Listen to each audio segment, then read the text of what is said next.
It is now 7 p.m. City of Forest Park City Council meeting number 1430. Today is March the 4th. We are going to start by standing and saying the Pledge of Allegiance. Allegiance to the flag of the United States of America and to the republic for which it stands, one nation, under God, indivisible, with liberty and justice for all. Okay, well, good evening, everybody. So we're going to start with item number 1 on the agenda, which is the roll call. Will the clerk please call the roll? Adams. Present. Brown. Here. Clark. Here. Harrison. Here. Holt. Here. Moore. Here. Sylvester. Here. All right, all council members are present and accounted for. Item number 2 is the minutes. Has every council member received the minutes?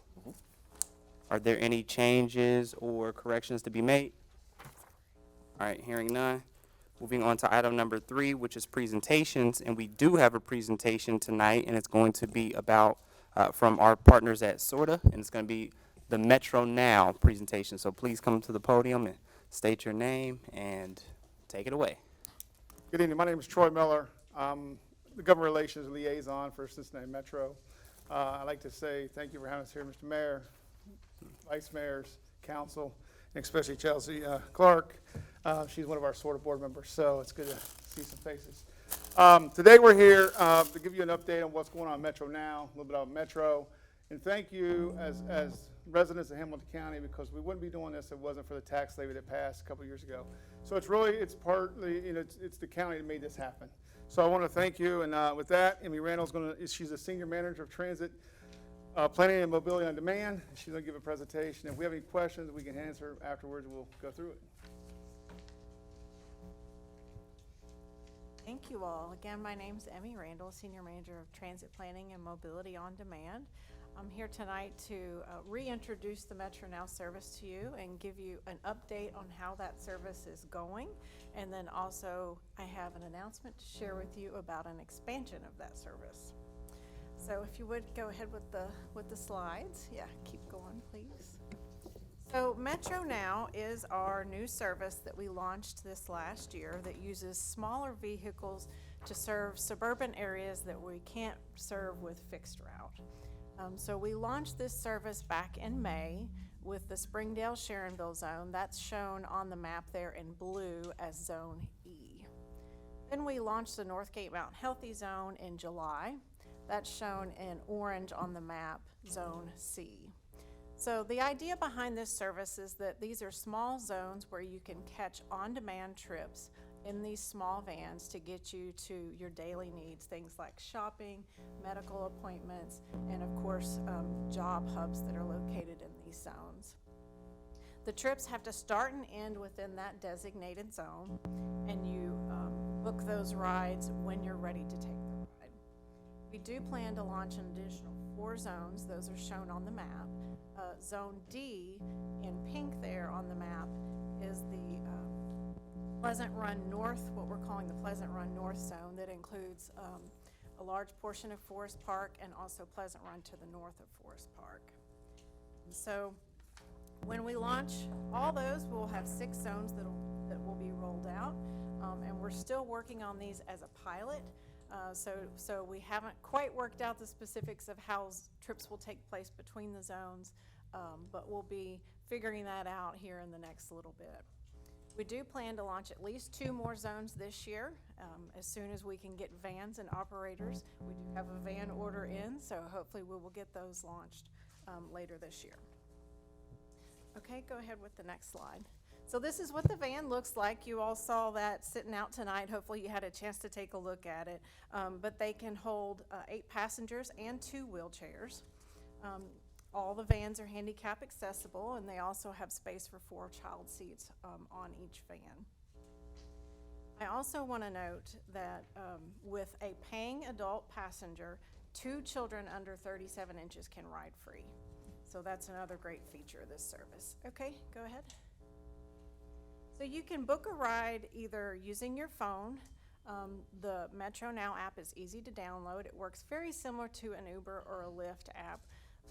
Your phone, if you have your locator service turned on, knows where you're located, so you just put in your destination address and hit book a ride, and it will give you a ride proposal. Sometimes you'll even get multiple proposals that say the van will arrive in 8 minutes, for example, or the van will arrive in 20 minutes. Fares are $2 each way. It's a flat fee, so it doesn't matter if you're taking a longer trip within that zone or a shorter trip within the zone, flat fee. And currently, we're operating 6 a.m. to 8 p.m. on weekdays and 8 a.m. to 6 p.m. On weekends and holidays. Go ahead. So, again, the app's easy to download. You can choose either cash or you can pay with EasyFare, which is the same digital ticketing system that we use for our fixed route. The app will notify you when the van's arriving, and then after you complete that trip, you can follow the same process for your return trip. Go ahead.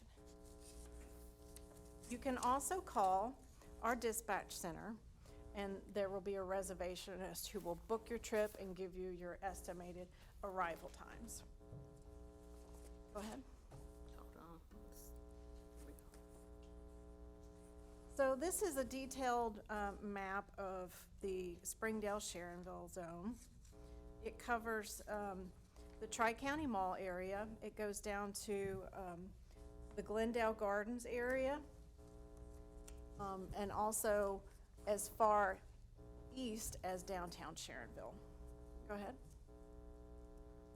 The Northgate Mount Healthy Zone essentially covers Coleraine Avenue from Galbraith to Struble Road, and then it goes east to cover portions of Mount Healthy, and that zone launched back in July. Go ahead. So just a little bit about how the service is going. We provided over 20,000 rides from launch to the end of December last year, so we're very proud of how this service is going. We continue to see growth in ridership month over month for this service. Go ahead. And those rides were provided to almost 1,200 individual riders. And again, you can see, sorry, oh, back one.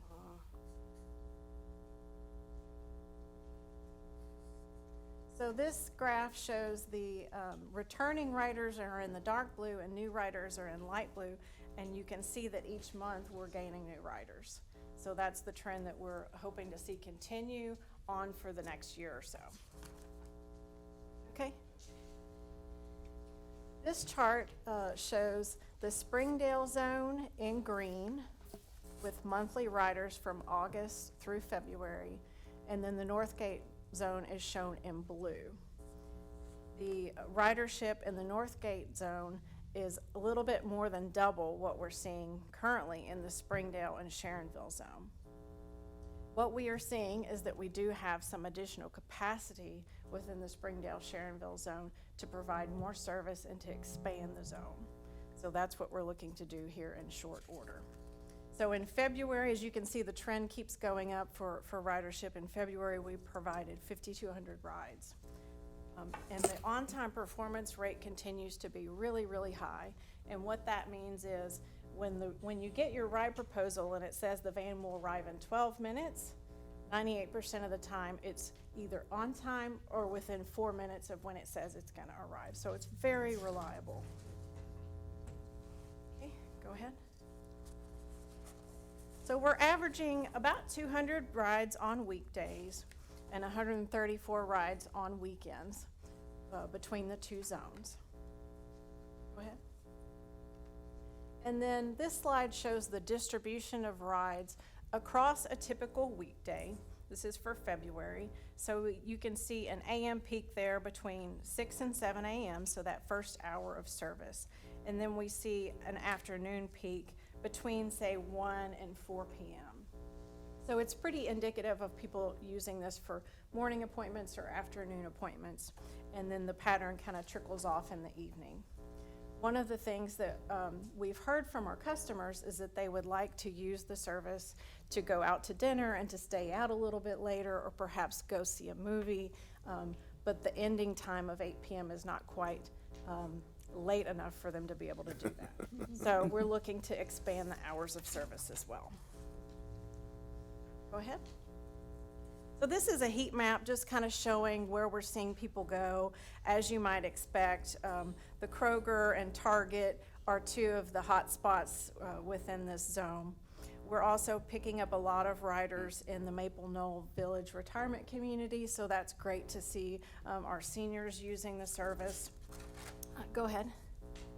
And then within the Northgate zone, the two Krogers, Mount Healthy High School, and then the Walmarts as well are some of our larger destinations. Go ahead. So now what I'm very excited to share is that we're going to be expanding the Springdale-Sharonville zone into Forest Park. So this map shows what we're planning to do. This will launch on March 17th. So we are in our final stages of getting this ready to go within our application so that riders, when they go in, they can see this new boundary. This boundary will come to essentially all of Winton Road and both sides of the road within one development deep of Winton Road. So it will go up to Meyer Drive and include the Home Depot, so it'll go up to the county line. It'll include that commercial node at the I-275 interchange. It'll also include Forest Park Square and the Kroger. The city building and Central Park will be in the new zone boundary. And then the boundary goes south down to West Sharon, and that's approximately where it starts to go east again. So it'll include the library and the Parkdale area.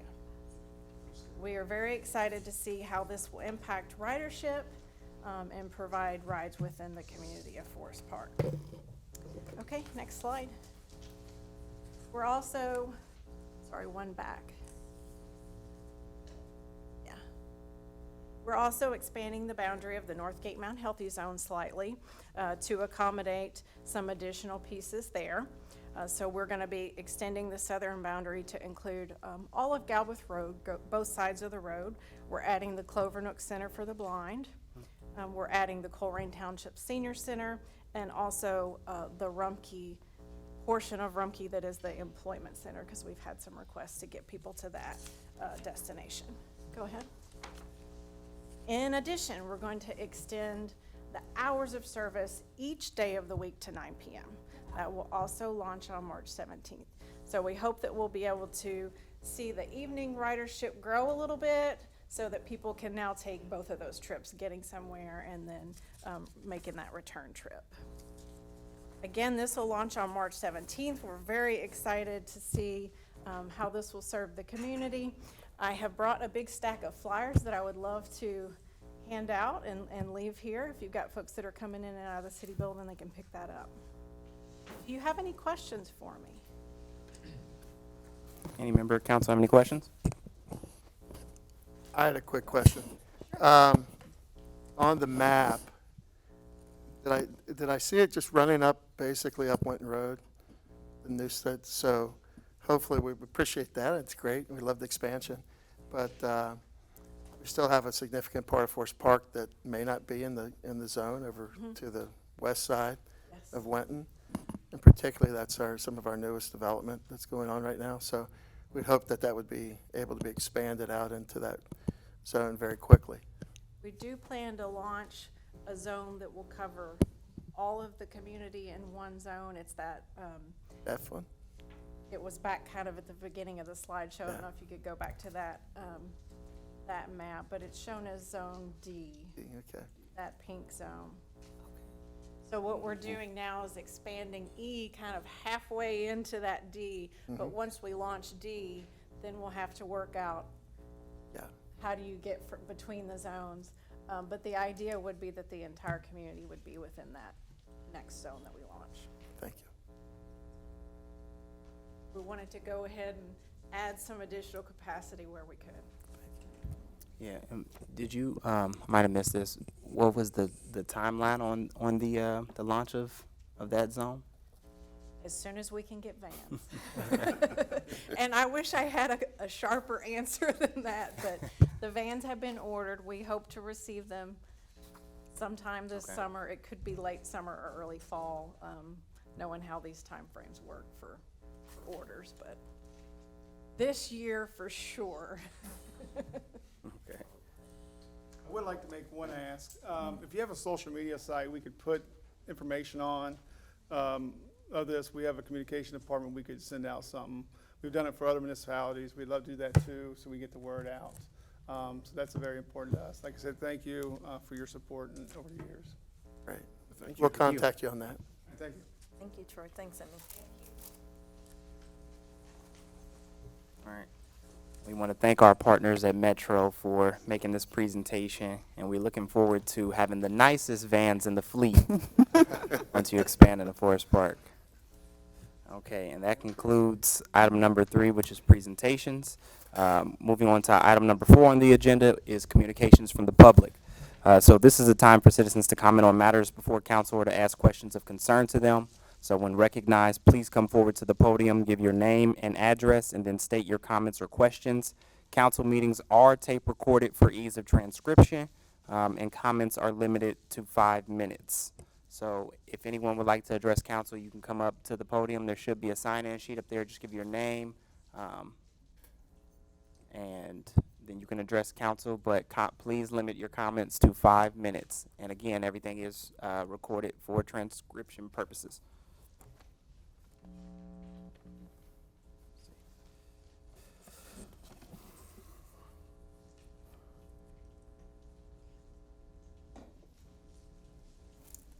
Thank you.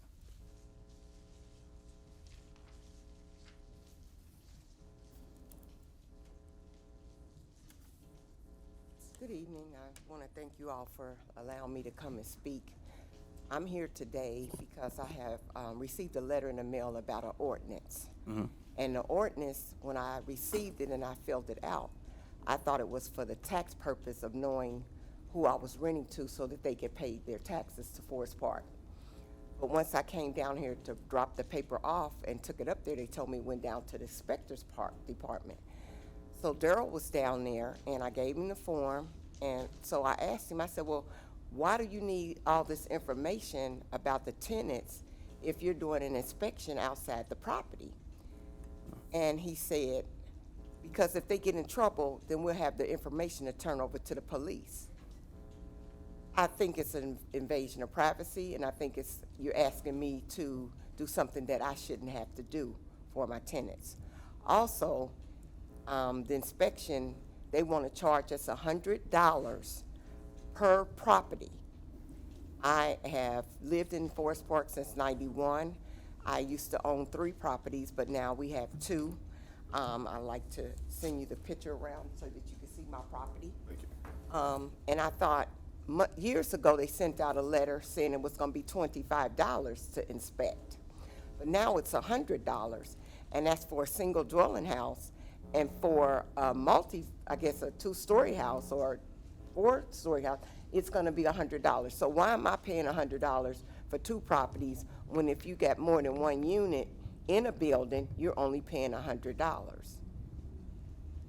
So I had been cited once in December, in October the 5th. They sent me a letter, and they said that I needed to, it says peeling paint, flaking paint. And so when they looked at the picture, I told Daryl, I said, this is not paint, this is siding, and it only has molding on it. I said, and we wash it off every year, but I can't stop it from coming back. I said, so it's been addressed once. So here's the siding that they sent to me. Now, I got that in the mail. So now why am I paying you $100 when evidently you have a way of finding out what's going on with property? You're riding around and you're looking at property, but now you want me to pay you $100 to go look at my property. So I want to know, why should I have to pay $100? And also, why should I have to give my tenants information to them just to inspect the outside of the property? All right, well, first, thank you for coming in today, ma'am. And can you state your name for the record so I Queen address you properly? Jones, I'm nervous, No, y'all. you're perfectly fine. So you said Ms. Jones? Yes. Okay, so thank you for coming in, Ms. Jones. The city actually recently, very recently, passed a rental registration ordinance. The intent was to keep track of and to crack down on some of the landlords, maybe larger landlords beyond just the two properties who aren't keeping up with their property like you are. Essentially, we need to have a record of who owns the property in order to keep up with maintenance requests. A lot of our properties have begun to get, I'm sure you heard about this in the news, purchased by what they call institutional investors, and these investors are often out of town.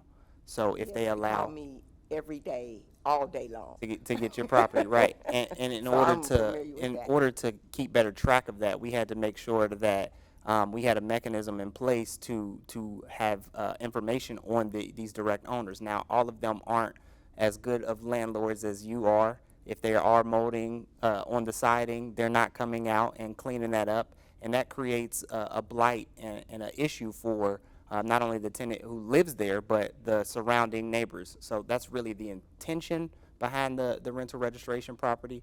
The unintended consequence of that is that smaller landlords who are taking care of their property, like yourself, do have to also adhere to the law. So there may be a way that we can work with you and the building inspection department about how many times you've been cited, but we don't want you to continue to be cited Well, over I've and only over. been cited that once Okay. at that property, I can see and I this was now. cited at another property. But my point is, they drove around and saw the sighting. So now why do I have to pay them to come and cite me or to look at my property? Right, right.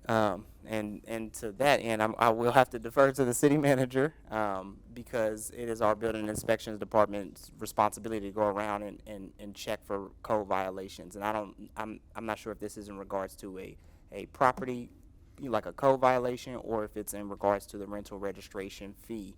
But there are fees associated with either of those. Don? Yeah, the property registration is a way for the city to, number one, enumerate and find out all of the rental property here in the city of Forest Park. Many folks who are in Forest Park and throughout the county are not properly identifying their property as rental on the county tax records. Therefore, they're getting an extra, I think, 2.25%, something like that, benefit on their as an owner occupant, when in fact they're not owner occupants, they're rental.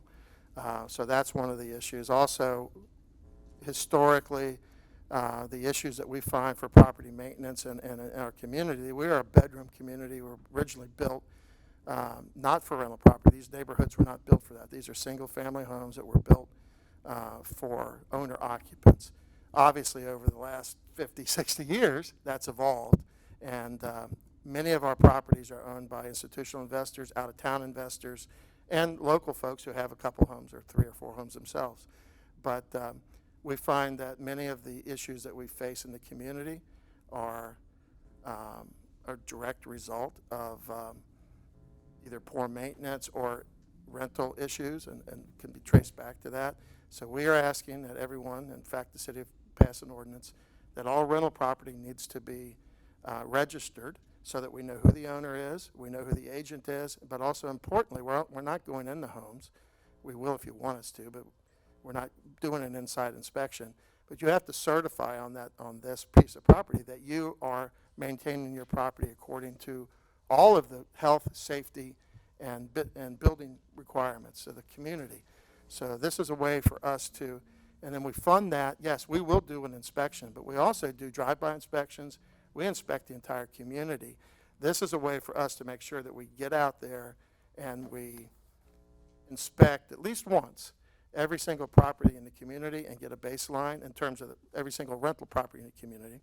And yes, if we do an inspection, we come by and you pass, and we go by 3 or 4 months later in a car, you might fail. It also allows us to know who the folks are there for tax purposes, not for any kind of police or anything like that. You have your tax registration, like you said, you're used to. You have to the tax ordinance requires you to disclose that information. this is a way for you to disclose it. We'll share that with our tax department as well to make sure that we know who's living here. Many of the folks that rent here don't know they have to pay taxes in the city of Forest Park as a resident. So it's a way for us to administer our growing stock of rental property within the community, and we think it's going to be a benefit to everyone, homeowners and renters alike, to make sure that we have a high-quality rental product for the people who want to move here, and make sure that they're maintained in a proper way so that they don't negatively impact the rest of the community, and particularly their neighbors in the streets that they're on. So that's the purpose of it. And we're not going to share information with the police department or anything like that. That's what he was, Well, I'll talk to him about that, because that's absolutely not the reason. The reason is to make sure we know who's there, so we can make sure that we send them the proper tax information. Most people just don't. If you move here, you don't know if you live in Forest Park or Cincinnati or Springdale. A lot of folks don't really know. They don't know the difference from a local tax standpoint. But we want to make sure that everybody that does move here understands that there is a requirement, just like all the citizens who live here, all the residents of this community, they all have to pay local income taxes. And we want to make sure that there's a fairness here, not only for the people who live here and lived here for years, but the new residents, to make sure they're paying their fair share. And as those, historically, as those things possibly roll over, those rental rolls roll, and maybe you have a vacancy and someone else comes in. Most folks in the smaller rental property, I'm sure you've had your tenants for quite a while. I'm making an assumption. You've probably had your tenants for quite a while. yes. Yeah. But I understand exactly what you're saying, and I am Okay. all for the inspection. I'm all for that, and I appreciate that in my neighborhood, keeping up the properties, and people have to keep up their property.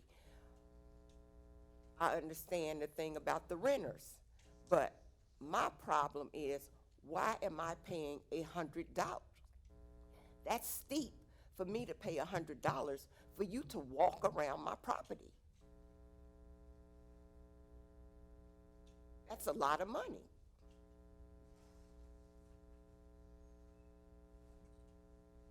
I think I'm being strong-armed to pay $100. Well, Now, like I said, years ago, I got a letter saying $25. I ignored it. Nobody ever said anything else to me about it.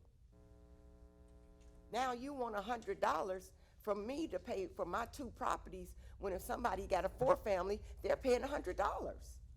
right, and well, to that, That's not, to that end, you said you own 2 properties, correct? yes, And by your own admission, several institutional investors have approached you about purchasing those properties, correct? yes. And when we send citations about $25, if you yourself have ignored the $25 citation, the $100 will get the attention.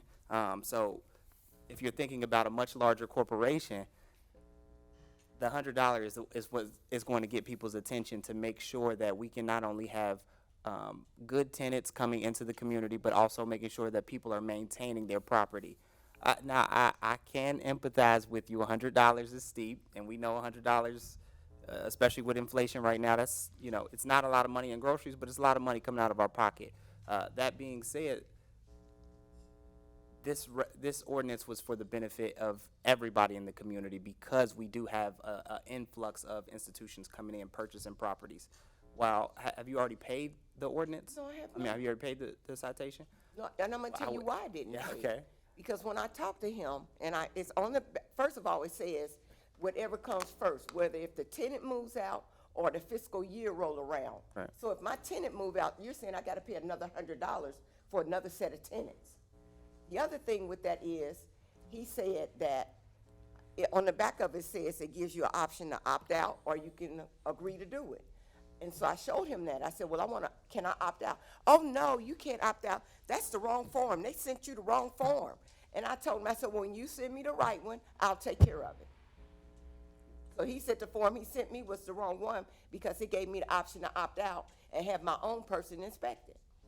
All right, with regards to the building inspections department, we'll make sure that the city manager looks into that directly, but as it currently stands, we are requiring that landlords do pay the fee. Now, if in a matter of fairness, I do want you to know that larger apartment complexes, not only do they have to pay the fee, they have to pay an additional $10 per unit, right? If that makes it a little bit better, but we have to implement these standards, or else we just can't have things. We are putting in a standardized process essentially. Well, with that being said, that's fine. But I think if you did a fantastic job walking around and not paying me, you can do the same thing. You walked around, you didn't charge me, so now you want to charge me to walk around. And when I got this, I went for $100. Well, I would gently encourage you to consider paying the fine. That's a registration You fee. see, Or registration when they give me fee, the yeah. right letter.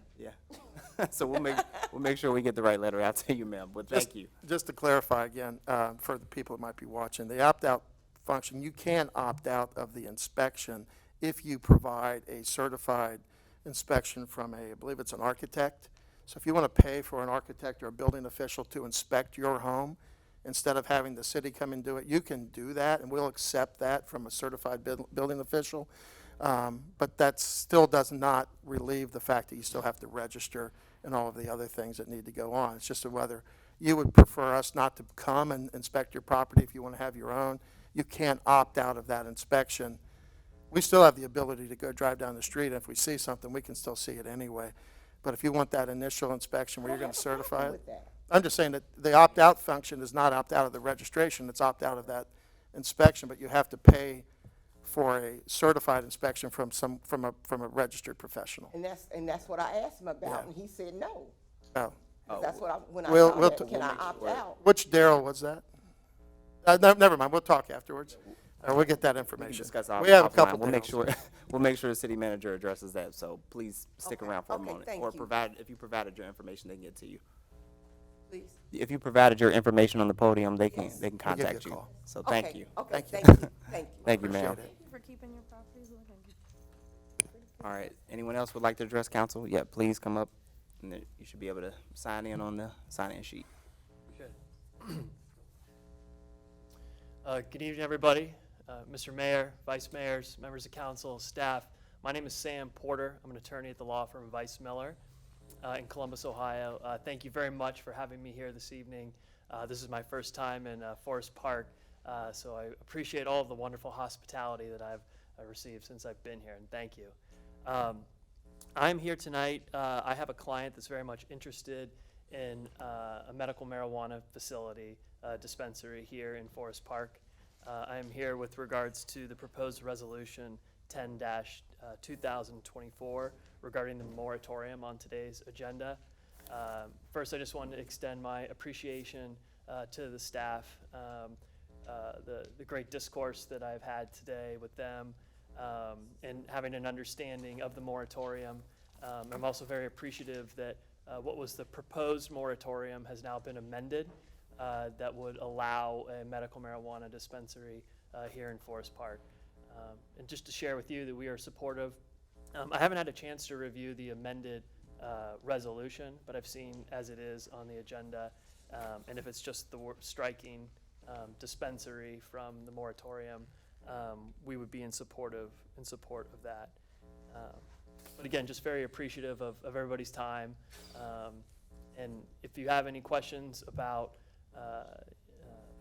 program or cannabis laws in general, happy to answer any of those, but I'll reserve any minutes perhaps when the resolution's brought up. But again, thank you very much. All right. Thank you, Mr. Porter. Thank you. All right. Is there anyone else who would like to address council? Any other member from the public? All right. Hearing none, we're going to close item number 4 and move on to item number 5, reports of standing committees.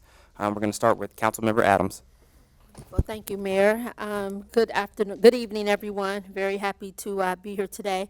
I would like to announce that the Beautification Committee is up, running, vibrant, just involved. I'd like to mention a few dates to keep in mind, and that is we are having, Friday, April the 19th, we're gonna have our Tip City Luncheon and Arbor Day. Arbor Day is coming up on April the 26th. In flower beds, if anyone is interested in participating with planting flowers in our flower bed, because we definitely want to keep the city of Forest Park absolutely beautiful. We are asking you to keep that in mind. The flowers will be delivered on the 14th of May. If you're interested in becoming a member of the beautification committee and or assisting with planting any flowers, please let our clerk of council know and or go on our website and complete an application for our HR. And that's really it for now. Other than that, Mayor, I don't have anything else to report. All right, thank you for that, Councilmember Adams. Now, I do not have any work session items for you. Would you like to add any at this time? No, sir, but real quick, if I may, on the 11th of March, there will be some community outreach for our brothers and sisters of the Martarian community here in Forest Park. So if there are any residents that would like to come out and participate, just to kind of help out, if you have any gently used items that you'd like to donate. Also, too, we'll have some hot meals available. We are working on fresh produce and a couple of other items, but that engagement is going to be on the 11th from 10 to 3 at the Waycross Library. And no, sir, I don't have anything to report on. To talk about during work session. I apologize. All right, thank you. Moving on, Councilmember Clark. I do not have a report at this time, Mr. Mayor. All right, do you have any work session items? I do not. All right, thank you. Moving on to Councilmember Harrison. Thank you, Mr. Mayor, and good evening to our guests. It's hard to believe it's already March. It's like those winters went by pretty quick, and I'm sure we have one more snow left in us, despite it being very nice today. But as a reminder, March is Women's History Month, so I'd like to wish that to our citizens in Forest Park. And for a quick history lesson, we know that Women's History Month began as Women's History Week in California in 1978. However, history has shown that the origins of Women's History Month was traced back to 1909 in New York City. So once again, just tell that special woman in life, Happy Women's Month, and I have nothing else to add, sir. All right, thank you. And do you have any work session items? Just one thing. I just want to just find out like the different locations of our speed cushions. I know the weather's starting to break, and I know we have the set on Waycross, but I know I've had a few citizens ask, like, where the other cushions going to be located. So if we just get an update on that, that'd be great. Okay. I will add a note to the work session agenda, so thank you for that, council member. Thank you, sir. All right, moving on to First Vice Mayor Holt. Good evening, everybody. I do not have a report, and I don't have anything to add for work session. All right, thank you for that, Vice Mayor. Moving on to Second Vice Mayor Dr. Moore. Thank you, Mr. Mayor. Good evening, residents and guests. I would like to announce that our Women's Day event will be March the 23rd at our Senior Center from 11 a.m. to 1 p.m. Please join us in celebrating all the amazing women who live and work in the city of Forest Park. Also, our Quality of Life Commission met on February the 27th. And the commission had some questions regarding code violations, and so and how they're managed, and so they would like to get more information regarding that process. And so that completes my report. All right, thank you for that, Dr. Moore. And I do not have any work session items for you. Would you like to add any? Yes, I would like to, as spring is approaching, I would like council to request a firm date for our marquee out front, because we want to make sure that our residents are aware of all the amazing activities that's going on in our community. And so we just want to make sure that we have proper signage for our residents to hear about all the great things that we're doing here in Forest Park. Okay. Also, if we can have just a soft conversation regarding our school districts. We have 2 school districts within our municipality. One is the Northwest School District, and the other is the Winton Woods City School District. And so recently in the paper, Northwest and Coleraine are merging schools. So I would like for us to take a look at zoning and see what that looks like moving forward. And that completes my report. All right, thank you for that, Dr. Moore. And then moving on to Councilmember Sylvester. Yes, Mayor, and good evening to everyone. Just want to comment and give a shout out and thanks to city staff and our Park and Rec Commission for getting one of our first events done, which was the family movie night out. They did a well job with getting things prepped over at the senior center, having it all set up and nice, and presenting the ninja movie. So we just want to thank the staff for that, with getting things done and presenting such a great way to our residents here in Forest Park. And we hope that the residents be attentive to the scheduled events that are taking place, so where you can come out and be a part of it. And we kind of measure based on attendance how things will evolve as we move from one year to the next. So those things that you enjoy, well, we want you to make it be known, present yourself. And with that, that's it. Thank you.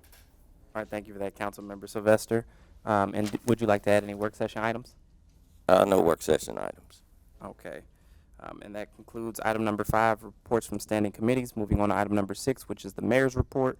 I would like to report that the Black History Month art project that I was doing in partnership with a educator at the Wynwood School District has concluded accepting submissions. There are just about 10 submissions from students. Students formed groups to select a location and a design for a mural. So I still would like to meet with the Beautification Commission, Councilmember Adams, and then we are going to form a committee to select the finalists.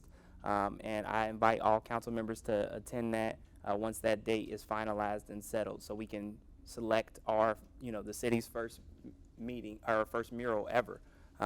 So that's really exciting news.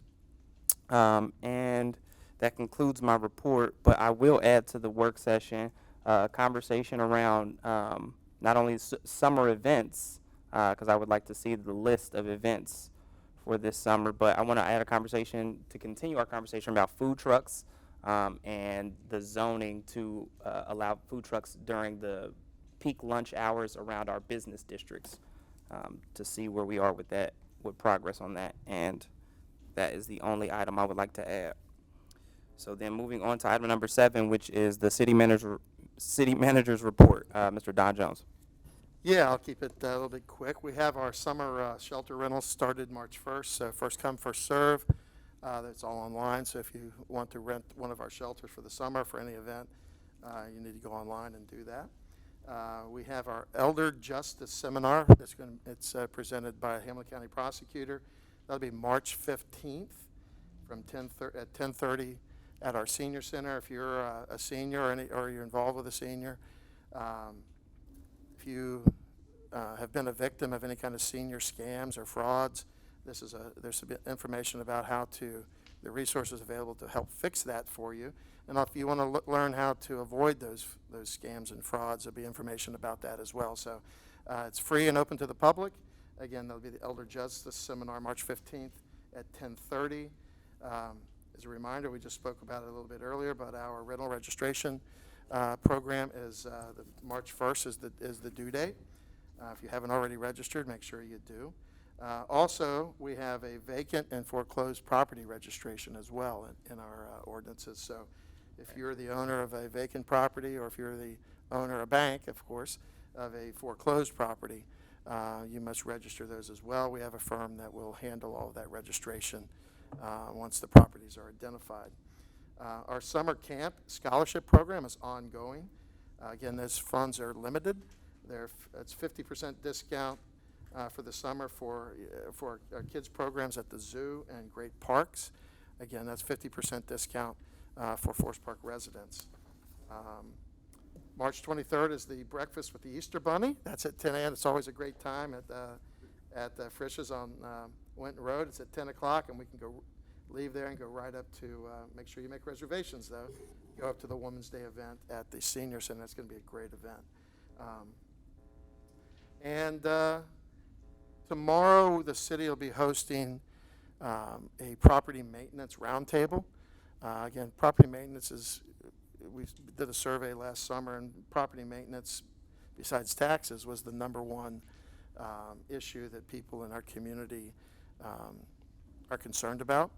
And we're going to be hosting a roundtable of other communities that are going to come. We're going to talk about the things that they do right. We're going to talk about the way we do things. We're going to look for best practices. We're going to talk about how they have amended or used language in their zoning codes or their property maintenance codes or even the building codes to that were successful for them to solve some of the problems that they faced. We face the same problems. So tomorrow we'll be hosting it here at 12 o'clock, and a lot of property maintenance folks will be here. But it's the start of a process that we will bring language to City Council with new proposed ordinances and language to solve problems, or to make it either that's clarifying language to make it more clear, or language that may help us expedite some of the issues. A lot of times it takes us a long time to go through the process to get someone to comply. And so we're looking to make it simpler to understand for the community, make it easier to comply, and then make it a little quicker for results in terms of the process that we may have to go through. So that's the first step. So we'll have more information about that. There will be, we look to use to get the public involved as well to look at these and weigh in on these, particularly the Quality of Life Committee. And we'll be running a lot of this language past them, but City Council obviously will be the final decider on what exactly it says. But this is the beginning of a process that that we think will pay dividends for the community. So we look forward to beginning now. Other than that, I'm available for questions. City Mayor, will apartment complexes be a part of this conversation tomorrow? Now, this is basically just local building officials and property maintenance officials to talk about what they are doing in their community, the problems they face, Yes, sir. and how they're addressing them, and particularly if they have language that has stood up in court. We don't want to invent the wheel. We want to streamline our processes, streamline our enforcement, and if we have an issue with someone, we want to get it solved as quick as possible and not let it drag out through a process that really just takes too long to solve the problems here in our community. And so tomorrow will be our first meeting, and we'll have information will come out of that, and then that will begin our process to begin any kind of work that we do to change the ordinances. But no, there won't be any, we're not looking for anyone from the public, quite frankly, to be here. Obviously, it's an open meeting, but it really is just discussing the current ordinances and current processes in other cities as well as ours. Okay, thank you. All right, thank you for that, Don. All right, moving on to item number 8, which is our other reports, and we're going to start with our acting law director, Liz. Hi. Yeah. I am Elizabeth Polson. I'm here for John Wyckoff. Mr. Wyckoff couldn't be here tonight. I'm happy to pass on any comments or concerns that you have to him. I believe he will be back for your next meeting. Thank you. All right, thank you for that, Ms. Polson. And we're going to move to our other report from our clerk of council, Ms. Takia Bailey. Thank you, Mr. Mayor. I'd like to report that resolutions number 08-2024 and 09-2024 was posted as required, and that concludes my report. All right, thank you for that. Moving on to item number 9 on the agenda, which is unfinished business and general orders. I need a motion to suspend. I make a motion to suspend the rules, requiring the reading in full on 2 separate days, and read for the second time by title only, ordinance number 02-2024. Second. Been moved and properly seconded. Is there any further discussion? Only that this ordinance was posted 6 days prior to this meeting. Thank you for that, Vice Mayor Holt. Will the clerk please call the roll on the motion to suspend? Adams, Yes. Brown, Yes. Clark, Yes. Harrison. Yes. Holt. Yes. Moore. Yes. Sylvester. Yes. All right, motion to suspend the rules passes 7-0. Will the clerk please read ordinance number 02-2024? Ordinance number 02-2024, an ordinance amending ordinance number 46-2023, appointing Darren E. Knight, attorney at law, as public defender, and authorizing the city manager to enter into a contract for the provision of legal services.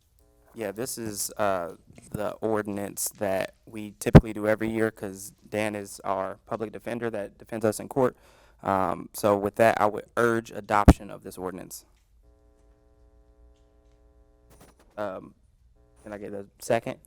Second. Yeah, it's been moved and properly seconded. And just as I stated, we hire Darren every year, and he's done a fantastic job. So hopefully we don't ever have to really fully utilize his services.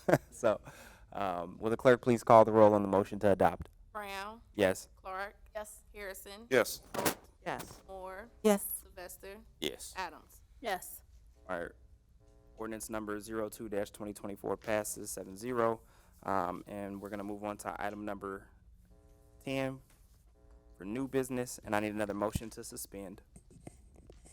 I would like to make a motion to suspend the rules requiring the reading in full and read by title only, resolutions numbers 08-2024 and 09-2024. Second. It has been moved and properly seconded. Is there any further discussion? Only that these resolutions were posted 6 days prior to the meeting. All right, thank you for that, Vice Mayor. Will the clerk please call the roll on the motion to suspend? Clark. Yes. Harrison. Yes. Holt. Yes. Moore. Yes. Sylvester. Yes. Adams. Yes. Brown. Yes. All right, motion to suspend passes 7-0. Will the clerk please read resolution number 08-2024 by title only? Resolution number 08-2024, authorizing the city manager to award a contract for services related to the mowing and maintenance of specified city properties. All right, is there a motion, Councilmember Sylvester? Yes, I motion resolution number 08-2024. Is there a second? Second. Been moved and properly seconded. Is there any further discussion? That this resolution was put out as an RFP request for a proposal for mowing and landscaping services. There were 6 bids. The city reviewed each bid for completeness and quality. The recommended bidders are Shell Landscaping and At Your Service Lawn Care. Now, we have a follow resolution that embodies the same, but these two lawn care services will work with a Project 1 and Project 2. This will help give a better balance to our city and staff to utilize their professional skills, and of those 2 projects, the city will identify area locations that they would provide the service for. So with this, I motion for resolution number 08-2024. All right, thank you for that, Councilmember Sylvester. Will the clerk please call the roll on the motion to adopt? Harrison. Yes. Holt. Yes. Moore. Yes. Sylvester. Yes. Adams. Yes. Brown. Yes. Clark. Yes. All right, resolution number 08-2024 passes. Is there another motion, Councilmember Sylvester? Yes, I motion resolution number 09-2024. Is there a second? Second. All right, it's been moved and properly seconded. Is there any further discussion? That it embodies the same to deal with Project 1 and Project 2 of the 2 Shell Landscaping and At Your Service Did you read the title? Lawn Care. Did you Oh, read the yeah. title? Will the Yes. clerk, he did explain it in the last one, but will the clerk please read the title for resolution? Resolution number 09-2024, authorizing the city manager to award a contract for services related to the mowing and maintenance of specified city properties. Okay, so this is not deja vu, people. This is it's going to be similar language, but Councilmember Sylvester. Yes, as said before. Project 1, Ditto. Project 2. And with that, I motion for resolution number 09-2024. Okay. Now, will the clerk please, call the roll. Holt, Yes. Moore, Yes. Sylvester, Yes. Adams, Yes. Brown, Yes. Clark, Yes. Harrison. Yes. All right, resolution number 09-2024 passes 7-0. All right, now would the clerk please read resolution number 10-2024 in full? Resolution number 10-2024, a resolution declaring a moratorium on zoning applications for adult use marijuana businesses. Whereas on November 7th, 2023, Ohio voters approved Issue 2, the Marijuana Legalization Initiative, which made adult recreational marijuana use legal effective December 7th, 2023. And whereas the Ohio House and Senate are considering bills which would modify the statutes adopted as a result of Issue 2, including but not limited to minimum distance requirements between dispensaries and redirecting all or part of the excise tax revenue earmarked for local governments. And whereas a reasonable period of time is required to review the current zoning regulations and other city codes related to adult use marijuana and pending state, house, and Senate bills. And whereas a moratorium is necessary to protect the health, safety, and welfare of the residents of Forest Park. Now therefore be it resolved by the Council of the City of Forest Park, Ohio, Section 1, a moratorium is hereby declared on applications and issuance of zoning certificates of compliance for adult use marijuana dispensaries, cultivators, processors, testing facilities, and other similar establishments as determined by the zoning administrator. Section 2, the moratorium will automatically expire 180 days after the passage of this resolution unless terminated or extended by resolution of council. Section 3, this resolution shall be in full force and take effect upon its passage. All right, thank you for that, Ms. Bailey. All right, I move to adopt resolution number 10-2024. It's been moved and properly seconded. So this resolution, as you heard when it was completely read, this resolution will allow the City of Forest Park to temporarily suspend for the next 180 days any new applications for adult use, which is recreational marijuana businesses. So this will allow time for the state of Ohio to finalize the legislation and also for the city to do our due diligence as well. And with that, I would urge adoption. So it's been moved and seconded. Will the clerk please call the roll on the motion to adopt? Moore, Yes. Sylvester, Yes. Adams, Yes. Brown, Yes. Clark, Yes. Harrison, Yes. Holt. Yes.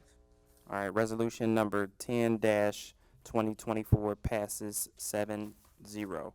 And that concludes all of the new business. So we're going to move on to adjournment. Is there any other business to come before the body? Is there any other business to come before the body? Is there any other business to come before the body? Hearing none, council meeting is adjourned.